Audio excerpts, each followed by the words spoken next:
আসসালামু আলাইকুম।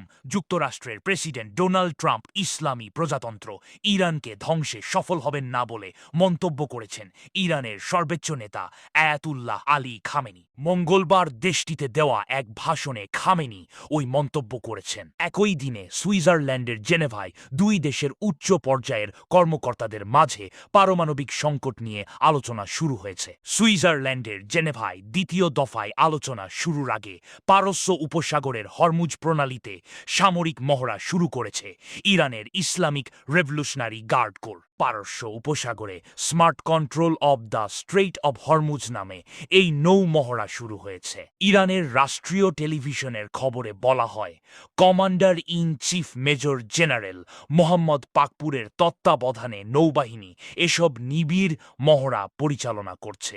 সম্প্রতি যুক্তরাষ্ট্র উপসাগরীয় অঞ্চলে বড় পরিসরে নৌবাহিনী মোতায়েন করার পরই এই মহড়া শুরু হলো। খবর ইরনা ও আল জাজিরার। পরমাণু ইস্যুতে সুইজারল্যান্ডের জেনেভায় যুক্তরাষ্ট্র ও ইরানের মধ্যে দ্বিতীয় দফার পরোক্ষ আলোচনা শুরু হয়েছে। মঙ্গলবার স্থানীয় সময় সকাল ৯টায় এই আলোচনা শুরু হয়, যা স্থানীয় সময় বিকেল পর্যন্ত চলে। যুক্তরাষ্ট্রের পক্ষে এই আলোচনায় নেতৃত্ব দিচ্ছেন প্রেসিডেন্ট ডোনাল্ড ট্রাম্পের জ্যেষ্ঠ উপদেষ্টা ও জামাতা জ্যারেড কুশনার ও হোয়াইট হাউসের বিশেষ দূত স্টিভ উইটকফ পরোক্ষভাবে যুক্ত থাকবেন বলে আগেই জানিয়েছেন ট্রাম্প। ইরানের প্রতিনিধি দলের নেতৃত্বে আছেন দেশটির পররাষ্ট্রমন্ত্রী আব্বাস আরাগচি। দৈনিক বিভিন্ন গুরুত্বপূর্ণ খবর পেতে সাবস্ক্রাইব করুন শহীদ টিভি।